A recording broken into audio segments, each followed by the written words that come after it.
Hori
Brahma Vishnu Devo Maheshwara Sakshat Param Brahma Tasmai Shri Gurave Namaha. Vyasam Vasishthanaptaram Sektehi Pautramakalmasham Parasaratmajam Vande Sukatatam Taponithim Shuklam Varadharam Vishnu Shasivarnam Chatarbhujam Prasannavadanam Dhyayet Sarvabhignopashantaye Agaja Anana Padmarkam Gajanana Maharnisham Anekadam Bhaktanam Ekadam Upasmahe Vakratunda Mahakaya Koti Surya Samaprabha Nirvignam Kuru me Deva Sarvakaryeshu Sarvada Saraswati Namastubhyam Varade Kamarupini Vidyarambham Karishyami Siddhirbhavatu me sada Om Bhuvasavaha Om Tat Savedar Varenyam Bhargo Devasya Dhimahi Dhiyo Yana Prachodayat.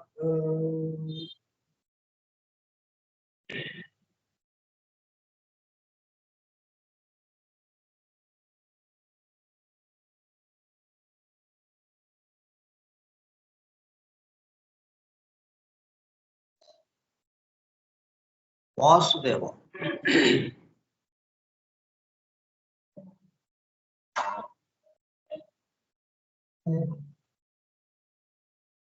కార్యక్రమ పరిచయ పత్రం. Forum for Truth Seekers. సత్యాన్వేషకుల బృందం.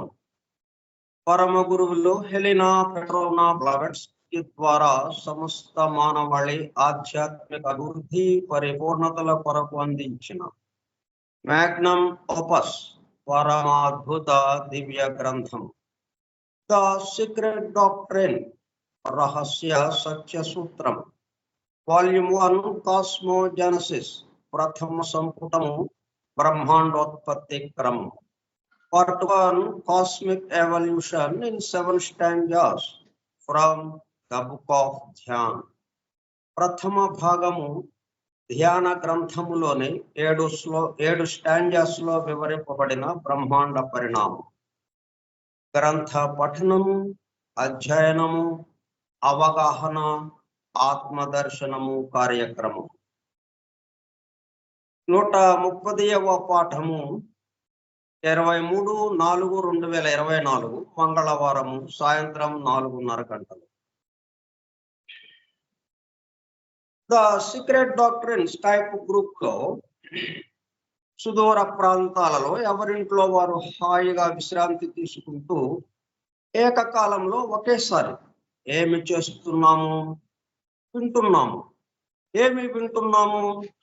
శాస్త్ర సాంకేతిక రంగంలో ఎంతో వేగముగా పురోగమిస్తున్న ప్రస్తుత కాలంలోని మానవాళి అదే వేగముతో ఆధ్యాత్మిక రంగంలో కూడా పురోగమించుటకు వీలుగా ప్రపంచంలోని అన్ని జాతుల మతముల పవిత్ర గ్రంథములలో పొడుపు కథల రూపంలో అర్థము అయి అవనట్లుగా ఉన్న సృష్టి రహస్యములను సృష్టి అమెరికా కూర్పును బహిర్గతం చేసి మానవాళికి అందించి వాటి అవగాహన ద్వారా ఆత్మదర్శనము పొందుట అను దివ్య ప్రణాళిక అమలు పరచబడుటకు పరమ గురువులు మేడం హెలినా పెట్రోవ్నా బ్లవెట్స్కీ ద్వారా అత్యద్భుతముగా అందించిన ద సీక్రెట్ డాక్ట్రిన్ గ్రంథంలో బాహాటముగా ఇవ్వబడిన అతి నిగూఢములైన సృష్టి రహస్యములు, వాటి మూలము, గ్రంథ హృదయమును చేరు పద్ధతులు తెలుసుకోవాలనే తీవ్ర ఇచ్ఛతో,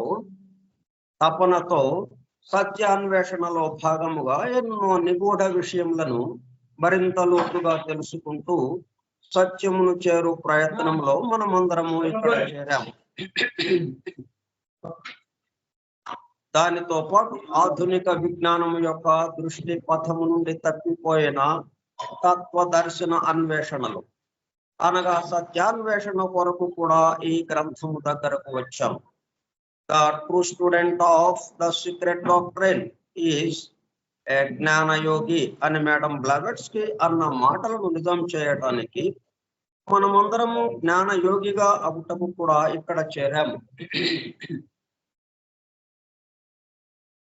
గత 2 సంవత్సరముల 8 నెలల కాలము పాటు ద సీక్రెట్ డాక్ట్రిన్ గురించి తెలుసుకోవడానికి ప్రయత్నించిన మనము ప్రస్తుతము ఇక్కడ చేరి ద సీక్రెట్ డాక్ట్రిన్ తెలుసుకుంటూ ఆపై సమస్త విశ్వముగా రూపుదాల్చిన ద సీక్రెట్ డాక్ట్రిన్ యందు ప్రవేశించి ద సీక్రెట్ డాక్ట్రిన్ గా స్వస్థితి యందు మేల్కాంచుటకు చేస్తున్న చిరు ప్రయత్నమే ఈ కార్యక్రమం.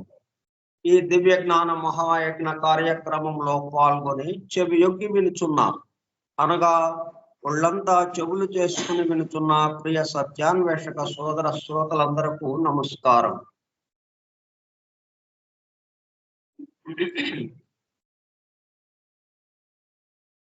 అని బెసెంట్ ద్వారా ప్రసాదింపబడిన universal prayer invocation, O hidden life vibrant in every atom, oh hidden light shining in every creature, oh hidden love embracing all in oneness, may each who feels himself as one with thee know he is also one with every other.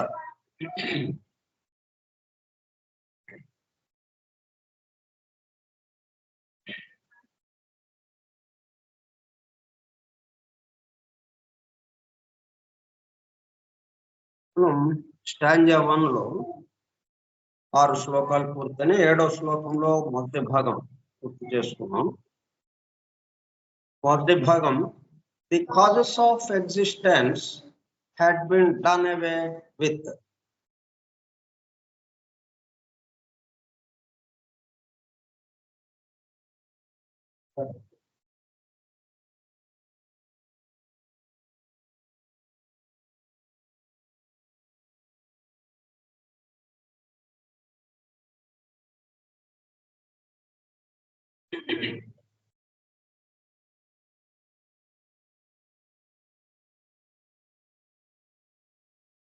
ఇంతకు ముందటి వ్యక్త సృష్టి ఉనికికి ఆధారమైన కారణాలు తొలగించబడగా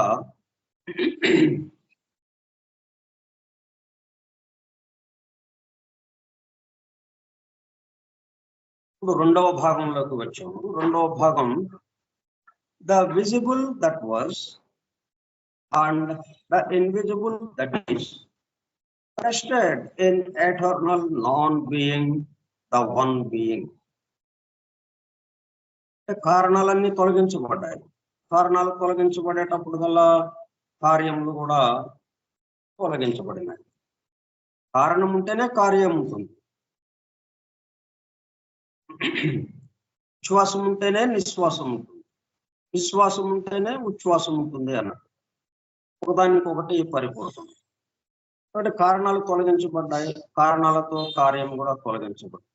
ఇంకేముంది ఇక్కడ? ఇంకా ద విజిబుల్ దట్ వాస్ ఇప్పుడు మొత్తం కనబడకుండా పోయింది. గాఢ నిద్రలోకి వెళ్ళిపోయినట్టుగా అయిపోయింది. అప్పుడు అంతకుముందు ఏదైతే కనపడిందో the visible that was and the invisible that is ప్రస్తుతం కనబడటం. Invisible that is rested in eternal non being, the one being. ఏదైతే ఇంతకు ముందు దృగ్గోచరమై కనిపిస్తూ పరిమిత భౌతిక సృష్టిగా వ్యక్తమైనదో, ఈ ప్రళయ స్థితికి ముందున్న సృష్టి స్థితి అలాగా ఉంది కదా, భౌతిక సృష్టిగా వ్యక్తమైంది. అది భౌతిక సృష్టిగా వ్యక్తమైంది అంటే కాజస్ ద్వారా. కాజస్ దానివల్ల కారణము, కారణం నుంచి కార్యము, కార్యము మరలా కారణముగా మారి ఇంకొక కార్యాన్ని చేయటం, ఈ విధంగా వస్తూ ఉంది. అదే ప్రస్తుతం ఏ భౌతిక సృష్టిగా వ్యక్తమైనదో అదే ప్రస్తుతం అగోచరమైంది. ఇంతకు ముందేమో దృగ్గోచరమైంది. సృష్టి స్థితిని మనం చూడగలిగాం, వినగలిగాం, మన పంచేంద్రియాలకు అందుతూ ఉంది. అది మొత్తం తెలుసుకోగలిగాం. ప్రస్తుతం ఏమైంది? అదంతా కారణాలు తొలగించబడ్డాయి. కారణాలతో కార్యం కూడా తొలగించబడింది.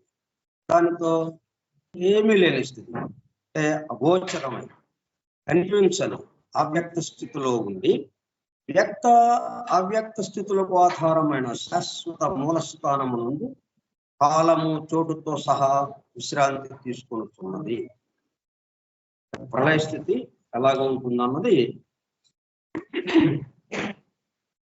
మనకి సృష్టి స్థితి తెలుసు, మనకి బాగా మెలకువ తెలుసు మనకి, కానీ నిద్ర తెలియదు. మనకి గాఢ నిద్రలోకి వెళ్ళిపోయాం, ఏం జరిగిందో తెలియదు.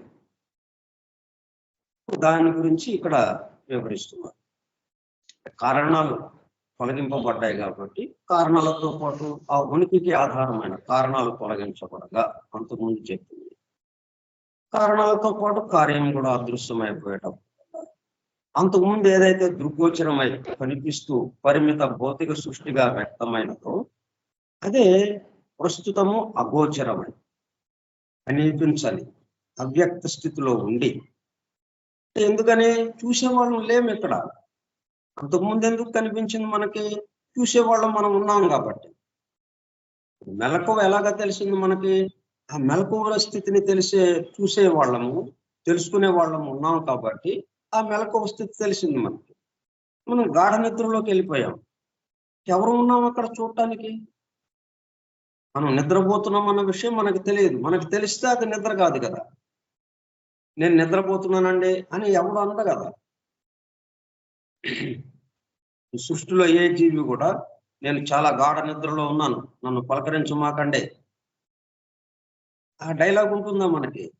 లేదు. గాఢ నిద్రలో మనం ఉండం, అంటే గమనించే వాళ్ళంగా ఉండం మనం. అందువల్ల అది తెలియకుండా అయిపోయింది, అగోచరమై కనిపించని అవ్యక్త స్థితిలో ఉంది. మరి ఏం చేస్తుంది అది? ఇది వ్యక్త స్థితిలో ఇవన్నీ ఉన్నాయి కదా, మరి ఇవన్నీ ఎక్కడికి వెళ్ళిపోయినాయి? ఏం జరిగింది? అవన్నీ ఏమైనాయి? వ్యక్త అవ్యక్త స్థితులకు ఆధారమైన శాశ్వత మూలస్థానమునందు కాలము చోటుతో సహా విశ్రాంతి తీసుకొనితున్నది. దీనికి సంబంధించి మనం కామెంటరీ ఇచ్చారు, దాన్ని వివరించుకున్నాం. ఇట్లా వదిలేస్తే మనకి ఉన్న విషయం అది, మనం చెప్పుకున్నది ఏదైతే ఉందో అది విషయం. అట్లా చెప్పి వదిలేసేస్తే మళ్ళీ మనకి ఎంతవరకు అర్థమవుతుంది అని తెలుసుకోలేకపోతున్నాం. మామూలుగానే గాఢ నిద్ర అంటే మనకి తెలియని స్థితి, అట్లాగే ప్రళయ స్థితి అంటే అది తెలియని స్థితి. మనకి తెలియాలి అంటే దాన్ని తెలుసుకున్న వాళ్ళు, దాన్ని అనుభూతి చెందుతున్న వాళ్ళు చెప్తే అది మనం అర్థం చేసుకోవడానికి ప్రయత్నం చేయాలి. ఈ వ్యక్త అవ్యక్త స్థితులు, సృష్టి స్థితి వ్యక్తము, అలాగే ప్రళయ స్థితి అవ్యక్తము, కనపడకుండా అదృశ్యముగా ఉన్నది, గోచరము కాకుండా అగోచరంగా ఉండేది. ఈ రెండిటికి ఆధారంగా ఉన్నది. రాత్రి వచ్చింది అనుకున్నాం, ఇప్పుడు రాత్రి ఉందనుకున్నాం. ఈ రాత్రి కొంతసేపు ఉంటుంది, మరలా పగలు వస్తుంది. పగలు మరలా కొంతసేపు ఉంటుంది, మళ్ళా రాత్రి వస్తుంది. మరి ఇట్లా రెండు వస్తున్నాయంటే వీటికి ఆధారంగా ఇంకొకటి ఏదో ఉండాలి కదా. ఇలాగా తిరుగుతున్నాయంటే తిరగకుండా ఉండేది ఏదో ఒకటి ఉండాలి. తర్వాత అది దేని మీద తిరుగుతుందో మరి అదొక ఆధారం కావాలి. మనం అందరము వెళుతున్నామంటే రోడ్డు ఉంది కాబట్టి రోడ్డు మీద వెళ్తున్నాం. ఈ నేల ఉంది కాబట్టి ఈ నేల మీద మనం సంచరిస్తున్నాం, ఎక్కడికి కావాలంటే అక్కడికి వెళుతున్నాం. ఈ నేల లేకపోతే గాలిలో తేలి ప్రయాణించే ఇది మనకు లేదు కదా. ఒకటి ఆధారం, గాలిలో తేలి ప్రయాణించాలన్నా మళ్ళీ గాలి ఆధారం కావాలి కదా మనకి. ఇట్లా ఏదో ఒకటి ఆధారం కావాలి మనకి. ఆధారం లేకుండా ఆ కదలిక అనేది ఉండడానికి అవకాశం లేదు కాబట్టి ఈ వ్యక్తి స్థితికి అవ్యక్త స్థితికి రెండిటికి ఆధారంగా ఏదో ఒకటి ఉంది, అది మనకి తెలియదు. నదికి ఆధారం ఏంటి? సముద్రం. కానీ సముద్రం గురించి నదికి తెలియదు. తెలుసుకుందామనే ఉరకలు పరుగులతో సముద్రం కేసి వెళుతోంది. ఏ నదిని తీసుకున్నా మనం సముద్రంలో కలియటానికే వెళుతూ ఉంటాయి. ఎందుకంటే తను ఎక్కడి నుంచి వచ్చామో తన స్థితి తను తెలుసుకోవడానికి ఎంతో ఆరాటంతో వెళ్తూ ఉంటుంది. అలాగే మనం కూడా మన నిజస్థితి ఏంటో తెలుసుకోవడానికి మనం ఈ ప్రయాణంలో ఉన్నాం. ఆ ప్రయాణంలో ఉండగా వాటికి సంబంధించిన విషయాలు తెలుసుకోవటం ద్వారా మన స్వస్థితిలో మనం గుర్తుకు తెచ్చుకోవడానికి అవకాశం ఉంటుందని ఇది ఇట్లా జరుగుతుంది. The idea of eternal non being. ఇక్కడ ఏమన్నారు? ఎక్కడ విశ్రాంతి తీసుకుంటున్నామన్నారు? రెస్టెడ్. ఎక్కడ విశ్రాంతి తీసుకుంటున్నారు? In eternal non being. The idea of eternal non-being, which is the one being. Being, కి సంబంధించి మనం కొంత వివరం తెలిస్తే కానీ ఇవి మనకి అర్థమవడానికి అవకాశం లేదు. బి అంటే ఏంటి? మనం బి అనేది బి ఫామ్ ఒకటి చాలా అత్యంత నిగూఢమైనటువంటి రహస్యాలతో కూడుకుని ఉన్నది. ఈ సమస్తాన్ని అది వివరిస్తూ ఉన్నది ఆ ఒక్క బి అన్న పదం. బి దాని నుంచే బీనెస్, దాని నుంచే బీయింగ్ వచ్చినాయి. బి అంటే ఉన్నది, ఉండుట, ఉన్నది. అదేంటో తెలియదు మనకి, అదే మనమై ఉన్నాం కాబట్టి. ఎందుకని ఇది తెలియకుండా ఉన్నది? ఉన్నప్పటికీ అది ఉంది అని మనకు తెలియటం లేదు. అది ఊహించుకుంటున్నాం కానీ వాస్తవంగా అదే నేను అన్న విషయం మనకి తెలియటం లేదంటే అదే మనం కాబట్టి. నన్ను నేను తెలుసుకోవడం అనేది ఉన్నది కదా. నేనే అన్నగా అని అంటానికి కూడా ఇంకొకళ్ళకు ఉన్నాం కాబట్టి, ఇక్కడ వేరు పడ్డాం కాబట్టి ఉన్నది ఏదైతే ఉందో ఒకే ఒకటి ఆ ఉండుట అని దేనికైతే ఉందో, ఉన్నది ఏదైతే ఉందో ఎల్లప్పుడూ మార్పులకు గురి కాకుండా ఎల్లప్పుడూ ఉన్నది ఒకటి మనకి ఉన్నది. ఎల్లప్పుడూ ఉండేది ఒకటి ఉన్నది, అదే మనం. కానీ అది మనకి తెలియటం లేదు. అది తెలియాలి అంటే ఎందుకని అది తెలియడం కోసమే ఇక్కడ ఏమైంది, అనేకత్వంలోకి వచ్చాం, డ్యూయాలిటీలోకి వచ్చాం. డ్యూయాలిటీలోకి వచ్చేటప్పటికల్లా అంటే సాలిడిఫై అయిపోయాం, ఘనీభవించిన స్థితి వచ్చింది. నీరు మంచుగడ్డ కట్టినట్టుగా ఆ దైవం ఏమైంది, ఇట్లాగా రూపాలు, అనేక రూపాలుగా ఘనీభవించాడు. ఘనీభవించి రూపాలుగా మారిపోయాడు. ఇప్పుడు ఈ రూపాలకు ఆధారమైనటువంటి జీవము, ఈ రెండు ఉన్నాయి. ఈ రెండిటికి ఆధారంగా ఇంకొకటేదో ఒకటి ఉన్నది, అది ఉండటం వల్లే ఇవన్నీ ఉన్నాయి అన్న విషయం మనం చెప్పుకోగలుగుతున్నాం. ఎందుకంటే దాని నుంచి విడిపడ్డట్టుగా ఉన్నాం కాబట్టి స్థితి భేదం చేత. అట్లా అదే స్థితిలో మనం ఉన్నప్పటికీ వేరు పడ్డట్టుగా, అలాగే లేకపోతే మనము దాన్ని భావించడానికి అవకాశం లేదు. ఇక్కడ ఇదంతా ఏంటంటే ఇప్పుడు ఈ శ్లోకంలోని ఈ రెండో భాగం అంతా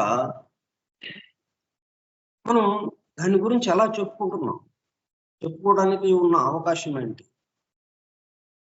అదే మనం అయినప్పుడు చెప్పుకోవడానికి లేదు. ఇంక ఇక్కడ పరనిర్వాణ పరనిష్పన్న స్థితి ఏదైతే ఉందో, నది సముద్రంలో కలిస్తే నది స్థితి ఎలా ఉంటుంది? నది లేదు అక్కడ. ఇంకా చెప్పడానికి గమనించడానికి ఎవరు ఉన్నారు అక్కడ? ఎవరు లేరు. కానీ సముద్రం ఉంది. సముద్రం ఉందన్న విషయం ఎవరికి తెలుసు? ఎవరికి తెలియదు. నదికి తెలియదు కదా, నది లేదు అక్కడ. అంతకుముందు సముద్రం ఉన్న విషయం నదికి తెలుసు. దాంట్లో కలవడం కోసమే ఇది వెళుతూ ఉంది. తన స్వస్థానానికి వెళుతున్నాను అన్నట్టుగా దాంట్లో కలవడానికే వెళుతూ ఉంది.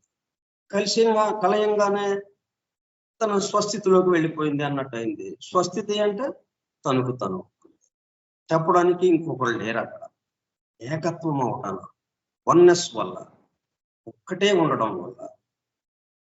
రెండోది ఉన్నప్పుడు మాత్రమే ఇప్పుడు గమనించడం అనేది వస్తుంది, తెలుసుకోవడం అనేది వస్తుంది.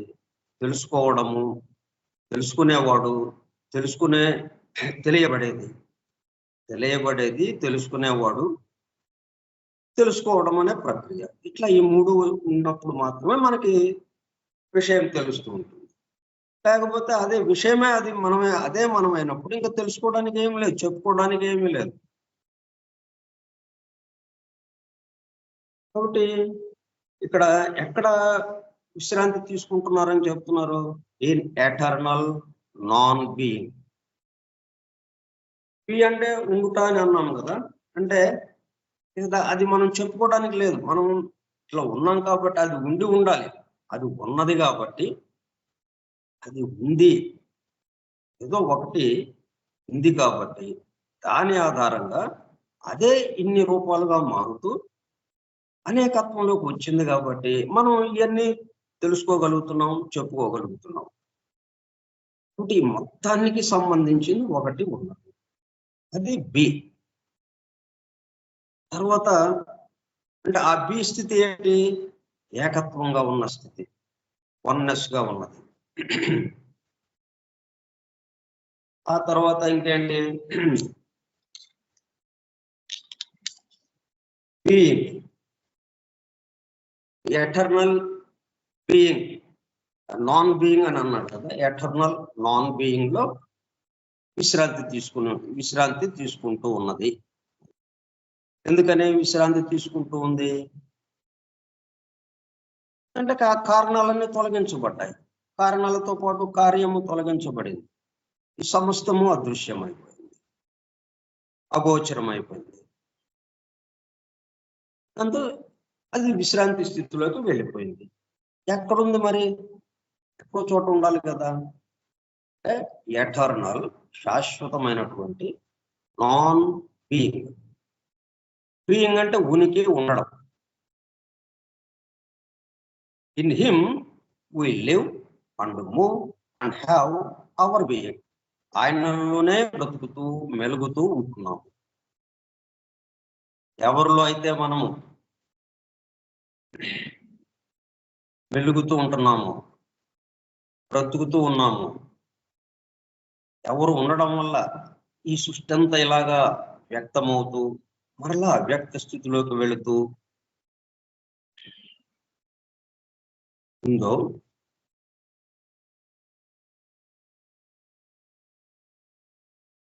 ఎవరి వల్ల ఈ సృష్టి సృష్టింపబడుతూ ఉందో, ఎవరు ఉండడం వల్ల ఈ సృష్టి సృష్టింపబడుతూ ఉందో. ఎందుకంటే ఆయన లేకపోతే సృష్టికి అవకాశం లేదు. సృష్టింపబడాలంటే పదార్థం కావాలి, రూపం కావాలి. రూపము జీవము రెండు ఉంటే గాని ఒక బొమ్మ తయారు చేయడానికి మనకు కుదరదు. ఒక దాన్ని తయారు చేయాలి అంటే దాంట్లో రెండు ఉండాలి.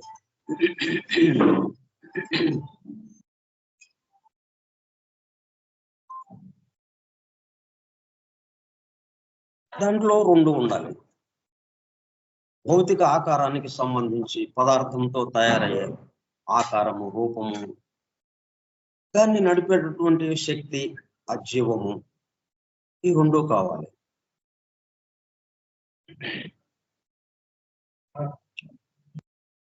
కాబట్టి ఆ రెండుగా మారినప్పుడు ఉన్న స్థితి ఏంటి? బీయింగ్. బి అన్నప్పుడేమో ఇటువంటి ఏమీ లేని ఒక్కటి ఉన్న స్థితి. చెప్పడానికి మనము తెలుసుకోవడానికి ఎవరు ఉండము ఇంకా అక్కడ. ఎవరు లేని స్థితిగా, అంటే గాఢ నిద్రలో ఉన్న స్థితిగా అన్నట్టుగా ఉండే స్థితి అది బి అన్నది. బి అంటే ఉండుట, ఉన్నది. ఎవరో ఏంటో ఎట్లా ఉన్నారో అన్ని తెలుసుకోనేవాడు ఎవరు లేడు అక్కడ. కాబట్టి అది ఇలాగ ఉంటుందని చెప్పడానికి అవకాశం లేదు. అంటే అదే మనం అయి ఉన్నాం కాబట్టి. ఇప్పుడు మన ఆకారం ఎలాగా ఉంది అని ఎలా తెలుస్తుంది? ఎదురుగా అద్దం ఉంటే అద్దంలో చూసుకుంటే మన కనుముక్కు తీరు, మన మన తల, చేతులు, కాళ్ళు, మన మొత్తం దేహం, మన ఆకారం మొత్తం మనకు తెలుస్తుంది. ఎప్పుడు తెలుస్తుంది? ఎదురుగా అద్దం ఉండే అద్దంలో ప్రతిబింబం చూసుకుంటే అప్పుడు తెలుస్తుంది. ఇట్లాగ లేకుండా నేను తెలుసుకోవడం అనేది ఇట్లా జరగటానికి అవకాశం లేదు. కాబట్టి అది బీనెస్ అంటాం దాన్ని. దాని నుంచి ఈ సృష్టింపబడేది. అప్పుడు ఉన్న స్థితిని ఏమంటున్నాము? బీయింగ్.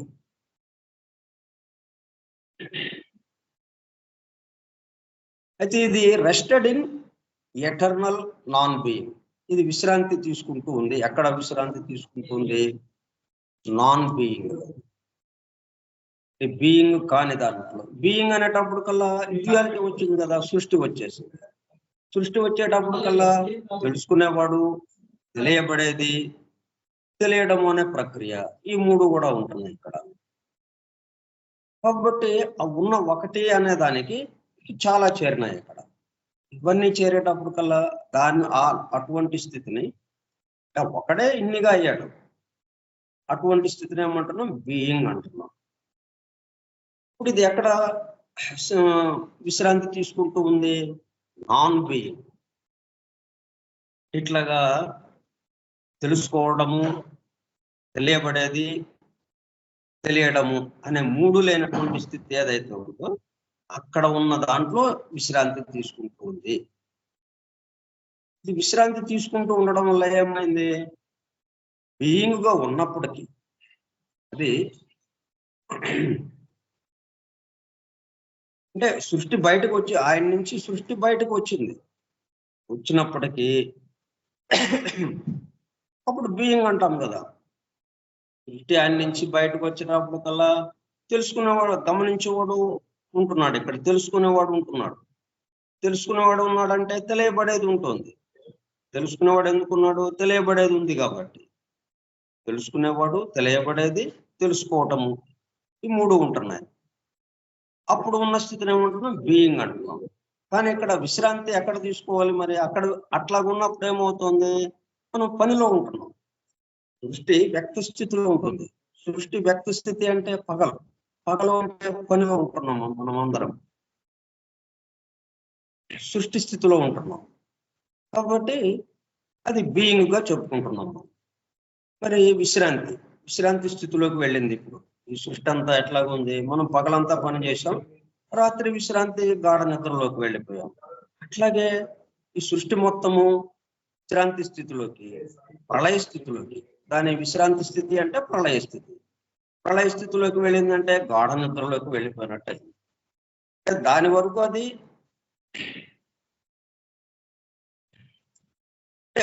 ఈ సృష్టి ఇదంతా ఏమీ లేదు, ఒకే ఒకడు ఏదైతే ఉందో అంతవరకే అక్కడ ఉంది, ఒకే ఒకటి ఉన్నదేదో ఉంది. కానీ సృష్టి ఉంది కదా, మరి విశ్రాంతి తీసుకుంటుంది, కానీ పని లేకుండా విశ్రాంతి తీసుకుంటుంది. అంత మాత్రాన సృష్టి లేదని చెప్పడానికి లేదు కదా. మనం గాఢ నిద్రలో ఉన్నాం కాబట్టి ఈయన లేడంటే ఇక్కడ అని అంటే కుదరదు కదా. ఉన్నాడు, పని కాకుండా విశ్రాంతిలో ఉన్నాడు. అంటే పనిలో ఉన్నా విశ్రాంతిలో ఉన్నా వీడున్నాడు కదా.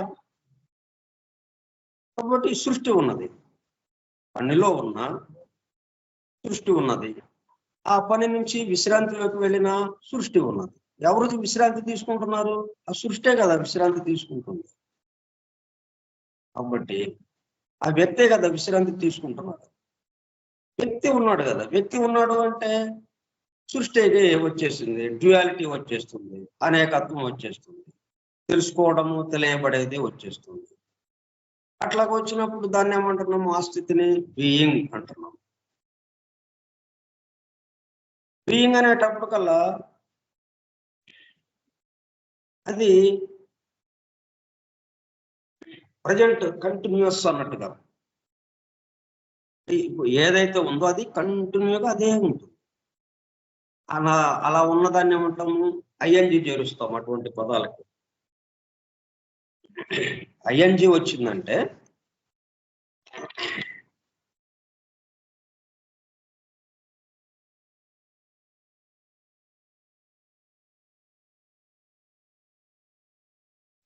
ఐఎన్జి మనకి ఆ వెర్బ్ కి జత చేస్తూ ఉంటాం ఇది, ఈ ఐఎన్జి అన్నది.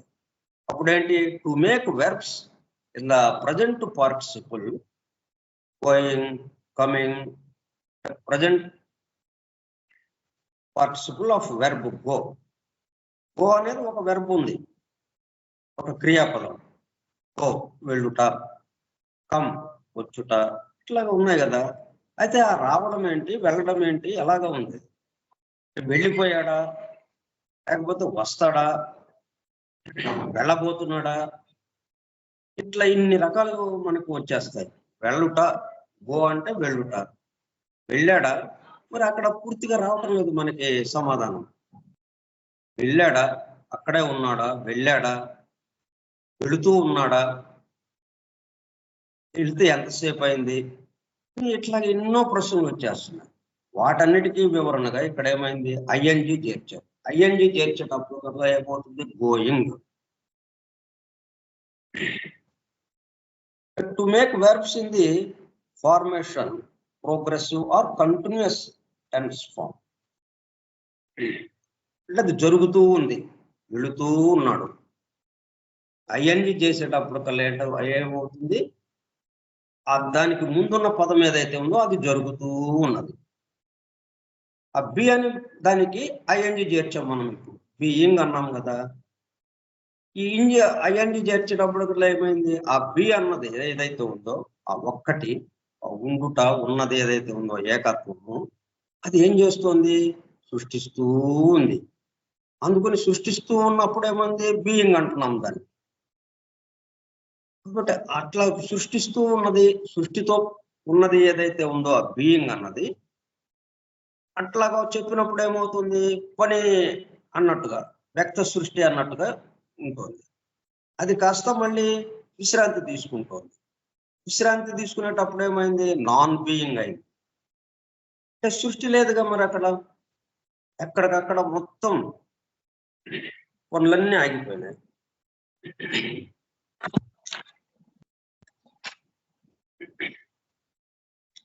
అన్ని స్తంభించిపోయినాయి ఎక్కడికక్కడ.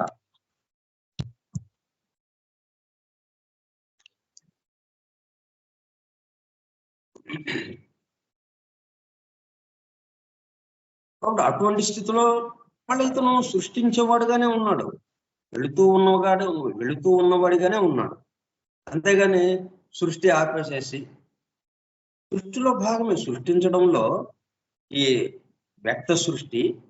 ఈ వ్యక్త సృష్టి అలా మళ్ళీ అవ్యక్తంలోకి వెళ్ళడం, అనిపించకుండా దృగ్గోచరము కాకుండా దాని గురించిన విషయం ఏమీ తెలియకుండా ఉన్నది అన్నట్టుగా వెళ్ళడము, మళ్ళా దాని గురించి తెలుసుకోవడం, మళ్ళా పగలు రాత్రి, పని విశ్రాంతి.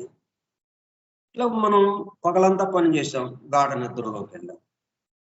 కానీ గాఢ నిద్రలో ఈ పనిలో ఉన్నట్టుగా మనకి తెలిసినట్టుగా ఈ పగలో మనం పని చేస్తూ ఉండగా ఈ మొత్తం తెలుస్తూ ఉంది మనకి.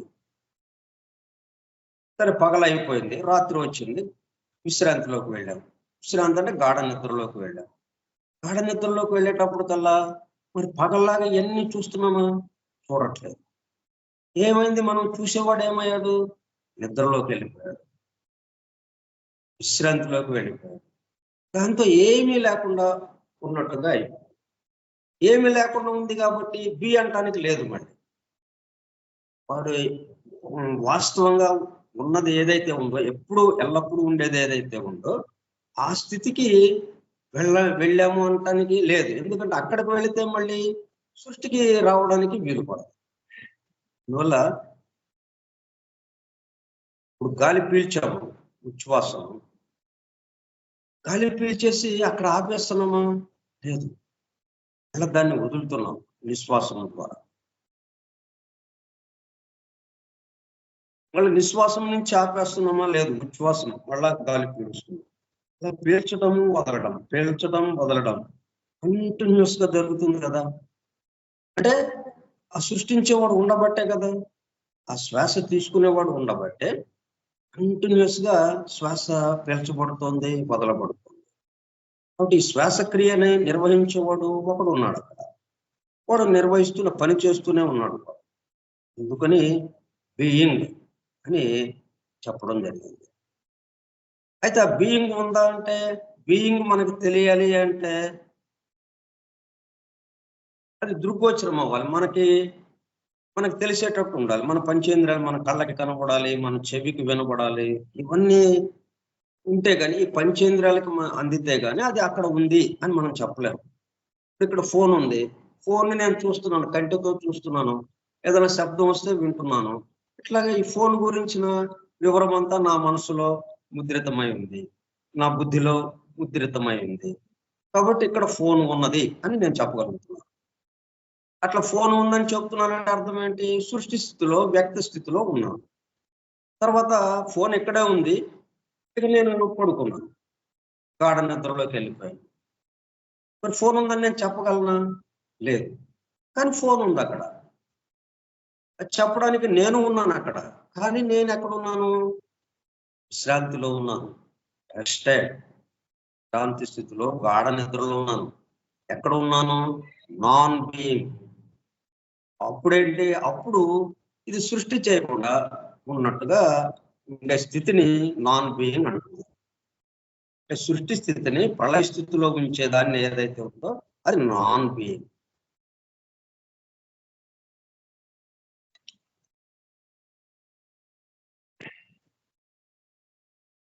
అంటే అభావం, లేనిది. అంటే అది ఫోన్ ఉందా లేదా? ఫోన్ ఉంది కదా, కానీ ఫోన్ నాకు లేదు, నేను చూడట్లేదు. ఫోన్ ఎవరికి లేదు? ఫోన్కి ఫోన్ ఉంది, ఇంకా మిగతా చూసే వాళ్ళకి ఫోన్ ఉంది, నాకు మాత్రం ఫోన్ లేదు. ఎందుకని? నేను ఫోన్ చూడట్లా, నేను గాఢ నిద్రలో ఉన్నాను. నా పక్కనే ఉంది అది, కానీ నేను గాఢ నిద్రలో ఉన్నాను. కాబట్టి అటువంటి స్థితిని ఏమంటాం? అభావం, లేనిది. నాన్ బీయింగ్ అంటే లేకుండా ఉన్నది అని. ఉంది కానీ అది లేనట్టుగా మనకి భాషిస్తుంది. లేనట్టుగా, లేదు అన్నా అది ఇంకొక రూపంలో ఉంది. అది ఉన్నది ఏదైతే ఉందో బీయింగ్ అన్నది నాన్ బీయింగ్ గా మారింది, అంతకంటే ఏం కాదు. ఎందుకని? చూసేవాడిని బట్టి అది మారుతుంది. పగలేమో బీయింగ్, రాత్రి ఏమో నాన్ బీయింగ్. అంటే మెలకువగా ఉన్నప్పుడు మనం బీయింగ్ గా ఉంటుంది, అది ఉండుట. మనం గాఢ నిద్రలోకి వెళ్ళినప్పుడు, ప్రళయ స్థితిలోకి వెళ్ళినప్పుడు అది నాన్ బీయింగ్ గా ఉంటుంది. ఈ రెండు కొంచెం జాగ్రత్తగా గుర్తుపెట్టుకుంటే, ఇది రెస్టెడ్ ఇన్ నాన్ బీయింగ్ అన్నది మనకు అర్థం.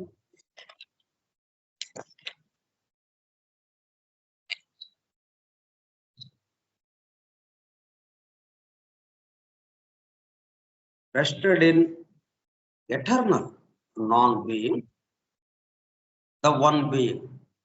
మళ్ళీ ఇక్కడ ఏంటది? ఒకటే సృష్టి స్థితిలో ఉన్నది. సృష్టి స్థితి, ప్రళయ స్థితి, ఈ రెండు కూడా దాటిన స్థితి ఏదైతే ఉందో, సృష్టించడము లేదు, ఆ సృష్టిని మరలా ప్రళయ స్థితిలోకి తీసుకువెళ్ళడము లేదు అన్నప్పుడు, ఈ రెండిటికి అతీతంగా, ఈ రెండు లేనప్పుడు సృష్టి లేదు. సృష్టి లేదు కాబట్టి అది ప్రళయ స్థితిలోకి వెళ్ళడము లేదు. ఈ రెండు లేనప్పుడు ఉన్న స్థితి ఏంటి? ఏమీ లేదు ఇక్కడ. బి అని అంటాం, బీనెస్ అంటాం.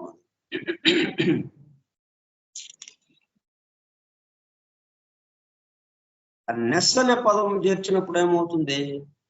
To express the stated condition or quality, అంటే దాని యొక్క స్థితిని తెలియజేయటం. నెస్, బీనెస్. బీనెస్ అంటే బీగా ఉండడం అంటే అది చేసేది ఏమీ లేకుండా ఉన్నట్టుగా. ఏదైనా పని చేస్తున్నప్పుడు పని చేసే వాళ్ళం అంటాం కదా. గాఢ నిద్రలో ఉంటే విశ్రాంతి తీసుకుంటున్నాడు అంటాం. కానీ విశ్రాంతి తీసుకుంటున్నవాడు, పని చేస్తున్నవాడు, ఈ రెండు సందర్భాల్లోనూ ఉన్నవాడు ఎవరైతే ఉన్నాడో వాడు చేయకుండా వాడి ద్వారా జరుగుతుంది ఇది. వాడిని అట్లా ఎవరి ద్వారా జరుగుతుందో వాడిని బి అంటాం. ఆ దైవము అన్నదానికి, ఆ పరమాత్మతత్వం, ఆ పరబ్రహ్మతత్వం, అది బి. పరబ్రహ్మతత్వము అని అంటే అది బిగా మనం తీసుకుంటే, ఆయన సృష్టించడం మొదలుపెట్టాడు. అంటే సంకల్పం బయలుదేరింది. సంకల్పం బయలుదేరేటప్పుడు కల్లా సృష్టి యొక్క ఆవశ్యకత వచ్చింది. అప్పుడేమిటి? బీయింగ్. అట్లా సృష్టిస్తూ ఉన్నాడు. సృష్టించడంలో, సృష్టి అనేటప్పుడు కల్లా ద గ్రేట్ బ్రెత్ అంటున్నాం. అంటే మహా దివ్య శ్వాస. శ్వాస అనగానే కంటిన్యూస్ గా ఉచ్ఛ్వాసము, నిశ్వాసం. అట్లాగా లా ఆఫ్ పీరియాడిసిటీ వచ్చేసింది, పర్యాయత్మ ధర్మం. కాసేపు ఇది, కాసేపు ఇంకోటి, కాసేపు ఒక రకం, కాసేపు ఇంకో రకం, కాసేపు పగలు, కాసేపు రాత్రి, కాసేపు పని, కాసేపు విశ్రాంతి. ఇట్లాగ వచ్చేసింది. అంటే ఆ సృష్టించడం అన్నది రెండు భాగాలుగా చీలినట్టయింది. కాబట్టి ఇది పనిలో ఉన్న, విశ్రాంతిలో ఉన్న, ఆ సృష్టించడం అనే ప్రక్రియలో భాగమే తప్పితే, ఇప్పుడు సృష్టి వచ్చింది కాబట్టి, పని చేస్తున్నాడు కాబట్టి ఈయన ఉన్నాడండి అంటాం. ఇక విశ్రాంతిలోకి వెళ్ళిపోయి, గాఢ నిద్రలోకి వెళ్ళిపోతే ఈయన లేడండి అంటే కుదరదు కదా. మరి గాఢ నిద్రలోకి వెళ్ళింది ఎవరు? కాబట్టి పనిలో ఉన్న, విశ్రాంతిలో ఉన్న, సృష్టి స్థితిలో ఉన్న, ప్రళయ స్థితిలో ఉన్నవాడు ఒకడు ఉన్నాడు కదా. ఈ రెండిటికి సంబంధించి చేస్తున్నవాడు, వాడిని అక్కడ ఉన్న స్థితిని బట్టి బీయింగ్ అని అంటాం. ఆ బీయింగ్ లో మళ్ళీ పని సమయంలో, పగలు యాక్టివిటీ సమయంలో, సృష్టి స్థితిలో బీయింగ్ అంటాం. ప్రళయ స్థితిలోకి వచ్చేటప్పుడు కల్లా నాన్ బీయింగ్. అంటే అతను చూడటానికి కూడా మనం లేమేక, ఫలానా వాడు ఉన్నాడని మనకి తెలియటం లేదు. కాబట్టి సృష్టి స్థితిలో అయితే మనకి ఫలానా వాడు ఉన్నాడని తెలుస్తుంది. అదే ప్రళయ స్థితికి వెళ్ళేటప్పుడు కల్లా ఫలానా వాడు ఉన్నాడు అని చెప్పడానికి ఎవరు లేరు. ఇక్కడ అంతా విశ్రాంతిలో ఉండిపోయింది. ఎందుకని దాన్ని అయితే ఈ సృష్టి చేసేవాడు ఉన్నాడు. ప్రళయ స్థితి వాడు లేకపోతే ప్రళయ స్థితిలోకి వెళ్ళటం కుదరదు, మనకి గాఢ నిద్రలోకి వెళ్ళటం కుదరదు. బట్ అట్లాగా ఉన్నప్పుడు ఏమైందంటే నాన్ బీయింగ్ అన్నమాట. ఆ నాన్ బీయింగ్ లో అంటే ఒకే బీయింగ్ ఏదైతే ఉందో ఎల్లప్పుడూ ఉండేవాడు, బీయింగ్ ఎల్లప్పుడూ ఉండేది. అయితే అది పరబ్రహ్మంగా పరమాత్మ తత్వంగా దాన్ని మనం చెప్పుకుంటూ అక్కడ చేసేదేమీ లేదు అన్నట్టుగా ఉండటం అంతే. ఆ ఉండడం అన్నది ఏదైతే ఉందో అక్కడి నుంచి ఏమైంది, ఒక సంకల్పం బయలుదేరి తాను పెక్కులు కావాలి అని దానికి అనుగుణంగా సృష్టి ప్రారంభము. ఈ సృష్టి స్థితి అది ప్రారంభమయ్యేటప్పుడు కల్లా ఈ సృష్టికి ముందే ఉన్నటువంటి దివ్య ధర్మాలు ఏమి ఉన్నాయో వాటిల్లో ఒకటైన లా ఆఫ్ పీరియాడిసిటీ అంటే పర్యాయత్వ ధర్మము, దాన్ని అమల్లోకి వచ్చి కంటిన్యూస్ చేంజ్గా ఎల్లప్పుడూ మార్పు చెందు, కొద్దిసేపు యాక్టివిటీ కొద్దిసేపు రెస్ట్ ఇట్లాగా వస్తూ ఉంది. ఇప్పుడు ఏమైంది, మనకి ఇంతకుముందు ఏదైతే వ్యక్తమై సృష్టి స్థితిలో ఉన్నదో అది కాస్త ఏమైంది, ఇప్పుడు విశ్రాంతి స్థితిలోకి ప్రళయ స్థితిలోకి వెళ్ళిపోయింది. ప్రళయ స్థితిలోకి ఎందుకు వెళ్ళిపోయింది, కారణాలన్నీ ఈ ప్రళయ స్థితిలోకి వెళ్ళడం కోసం అంతకుముందు సృష్టి స్థితికి రావాలి అంటే కారణాలన్నీ కావాల్సి వచ్చినాయి. ప్రధాన కారణము తాను పెక్కులు కావాలి అన్నది, దానికి అనుగుణంగా మిగతా కార్యము ఏమైంది, సృష్టించటం అనేది వచ్చింది. ఇప్పుడు దాని నుంచి ఇంకా మిగతా అది కారణముగా మారి మళ్ళీ ఇంకో కార్యము ఇట్లాగా గొలుసుకొట్టుగా వస్తూ ఈ భౌతిక లోకం దాకా వచ్చింది, భౌతిక జగత్తు వరకు. ఇంకా వచ్చిన తర్వాత మరలా విశ్రాంతి స్థితికి సమయం అయింది. విశ్రాంతి స్థితికి సమయం అయ్యేటప్పుడు కల్లా మళ్ళీ కారణాలన్నీ వెనక్కి వెళ్ళింది. వెనక్కి తీసుకునేటప్పుడు కల్లా ఇంకా సృష్టి లేని ఇదిగా అయిపోయింది, గాఢ నిద్రలోకి వెళ్ళిపోయింది. గాఢ నిద్రలో మరి ఈ యాక్టివిటీ ఉండదు కాబట్టి ఈ కారణాలతో పని ఉండదు. ఈ కారణాలు కార్యాన్ని సృష్టించడం, కార్యము కారణంగా మరి మరలా ఇంకో కార్యాన్ని సృష్టించడం, వీటితో అవసరం ఉండదు కాబట్టి కారణాలన్నీ తొలగించబడ్డాయి. కారణాలతో పాటు కార్యం కూడా తొలగించబడింది. కాబట్టి ఇప్పుడు ఏమైంది, ప్రళయ స్థితిలోకి వెళ్ళింది. ప్రళయ స్థితిలో ఉన్నదాన్ని ఏమంటున్నాం, ఎక్కడ విశ్రాంతి తీసుకుంది ఇది, ఆ విశ్రాంతి ఎక్కడైతే తీసుకుంటూ ఉందో ఆ స్థితిని నాన్ బీయింగ్. ఆ నాన్ బీయింగ్ కూడా అది కాదు అనటానికి లేదు, మళ్ళీ వన్ బీయింగ్. బీయింగ్ సృష్టి స్థితిలో ఉన్నప్పుడేమో బీయింగ్ అంటున్నాం, అది సృష్టిస్తూ ఉన్నది ఏదైతే ఉందో ఆ పరమాత్మ తత్వం అది సృష్టిస్తూ సృష్టిలోకి తను ప్రవేశించింది, సృష్టిగా మారింది, మొత్తం భౌతిక జగత్తు దాకా ఘనీభవించింది. మళ్ళీ ఇప్పుడు ప్రళయ స్థితిలోకి వెళ్ళాలి కాబట్టి ఇదంతా మళ్ళీ ఆ మంచుగడ్డ ఎట్లాగా అయితే నీరు మంచుగడ్డ కట్టినట్టుగా ఆ దైవము ఈ సృష్టిగా వ్యక్తమయ్యారు, సృష్టిగా రూపాంతరం చెందారు. ఇప్పుడు మరలా ఆ మంచుగడ్డ నీరుగా మారిపోయి, ఆ నీరు వాయువుగా మారిపోయి, వాయువు అగ్నిగా మారిపోయి, అగ్ని ఆకాశం అంటే ఆ చోటుగా మారిపోయి, ఆ చోటుతో సహా కాలము, చోటుతో పాటు కాలము కూడా ఉంటుంది. ఈ రెండు కూడా కలిసి హాయిగా విశ్రాంతి తీసుకుంటూ ఉన్నాయి. మొత్తం సమస్త సృష్టి కూడా ఎక్కడ నాన్ బీయింగ్ లో. కానీ బీయింగ్ అన్నప్పుడేమో సృష్టి స్థితి, ప్రళయ స్థితి అప్పుడు నాన్ బీయింగ్ అంటున్నాం. బీయింగ్ కానిది, ఉన్నది కానిది, ఉన్నది లేనిది. ఈ ఉన్నది లేనిది ఈ రెండిటికి ఆధారమైనటువంటి అసలైనది ఏదైతే ఉందో అది ఎప్పుడు ఉండేది. అది లేకుండా ఉండడం అనేది కుదరదు. ఎందుకంటే మళ్ళీ దాని తర్వాత స్థితి ఏంటి, మళ్ళీ ఉంది అన్న దానికి రావాలి మనం.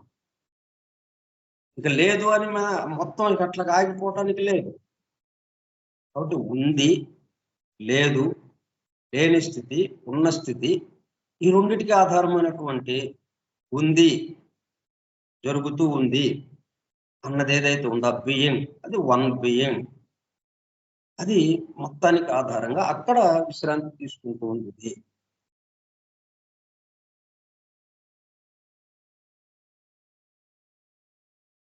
But the idea of eternal non-being, which is the one being, will appear a paradox.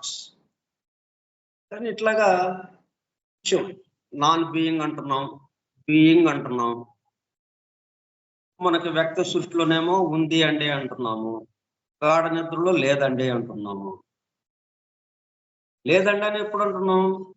మెలకు వచ్చిన తర్వాత నిద్రపోయినంత నాకేం తెలియదండి అని అంటాం కదా. తెలియదండి అంటే ఏమి లేనట్టే కదా, ఏమీ లేదు.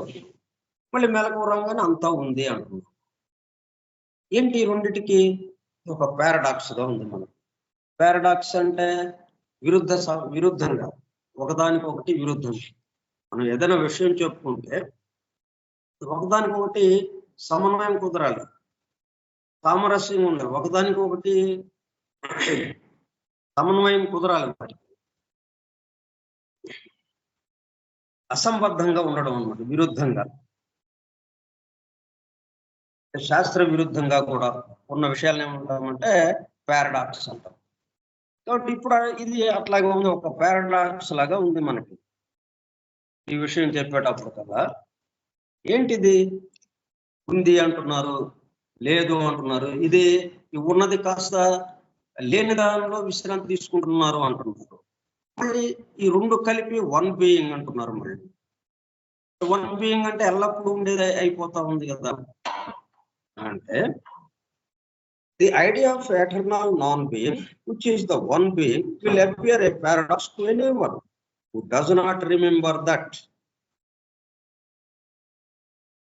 ఇది ఎవరికి పారాడాక్స్ గా ఉంటుంది? ఎవరికి ఇది అసంబద్ధంగా, విరుద్ధంగా కనిపిస్తుంది అంటే to anyone who does not remember. ఎవరికి ఇది అట్లా కనిపిస్తుంది? ఎవరికైతే ఒక విషయం గుర్తుండదు. ఏంటి ఆ విషయము? that we limit our ideas of being to our present consciousness of existence. మనం ఇలాగ మెలకువలో ఉన్నప్పుడు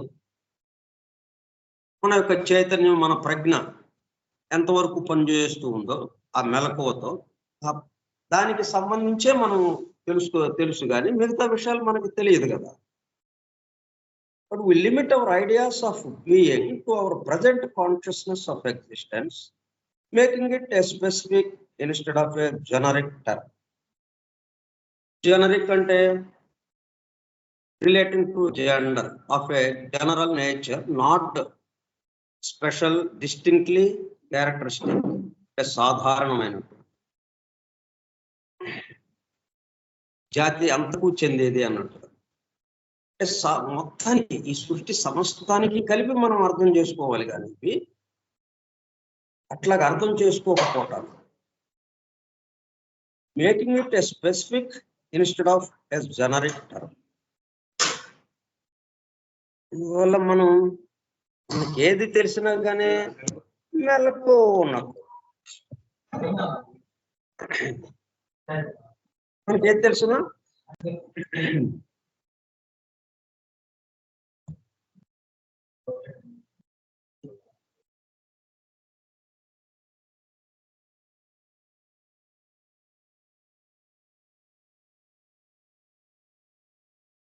we limit our ideas of being. ఈ ఉండటము అనేది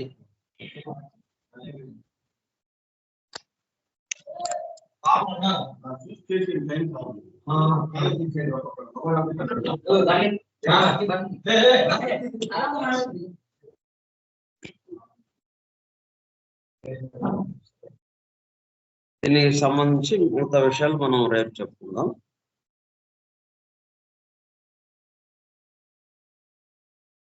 స్వస్తి ప్రజాభ్యః పరిపాలయంతాం న్యాయేన మార్గేణ మహీం మహిషాః. ఓ బ్రాహ్మణేభ్యః శుభమస్తు నిత్యం. లోకాః సమస్తాః సుఖినో భవంతు. లోకాః సమస్తాః సుఖినో భవంతు. లోకాః సమస్తాః సుఖినో భవంతు. ఓం శాంతి శాంతి శాంతి.